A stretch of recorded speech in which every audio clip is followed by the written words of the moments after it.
Unibet. Espero que la haya pasado muy bien.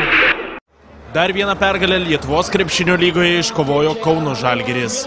Kauniečiai savo aikštelėje be didesnio vargo 79-55 sutriuškino Šiaulius ir iškovojo 5. pergalę iš eilės.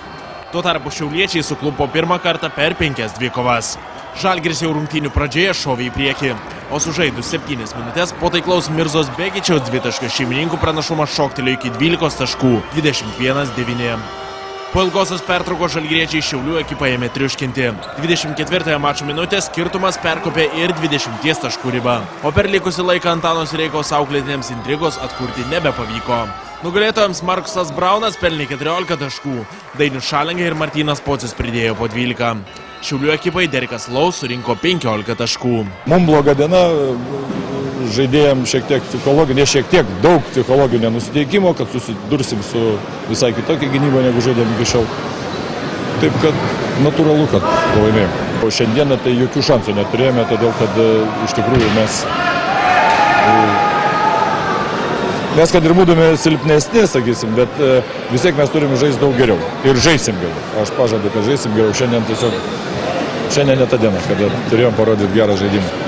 Mes Lietuvos lygoje žengėme antroje vietoje, žaidėme su LKL lyderiais, kurie buvo pasiekę taip pat 4 pergalės ir jokių būdų netreniruotė, bet aišku, kai toks rezultatas galbūt taip atrodo. Smagu, kad galėjo pažaisti visi registruoti žaidėjai, vis tik tai jiems reikalinga praktika ir prieš stipresnį varžovą žaidžiant. Ir svarbiausia, kad tą laiką vyrai išnaudojo, vis tik tai nemažai laiko žaidė. Tie žaidėjai, kurie mažiau žaisdavo ir galvoju, kad visai neblogai rungtynės pavyko. Šiandien sunku buvo kažką pamatyti gero. Ta prasme, kai pralašė 30 taškų, atrodo, kad viskas blogai yra. Iš tikrųjų, trūko ir gynyba blogai, ir polimas nesiklijavo. Šiandien rungtynės reikia pasinaudoti kaip pamoką. Neišbraukti, aišku, nenubraukti, bet pažiūrėti klaidas ir pasimokinti. Gal pasimokinti Žalgirio kažką. I mean, today, was a good tune-up for us for, next week, going against a tough team, Siena.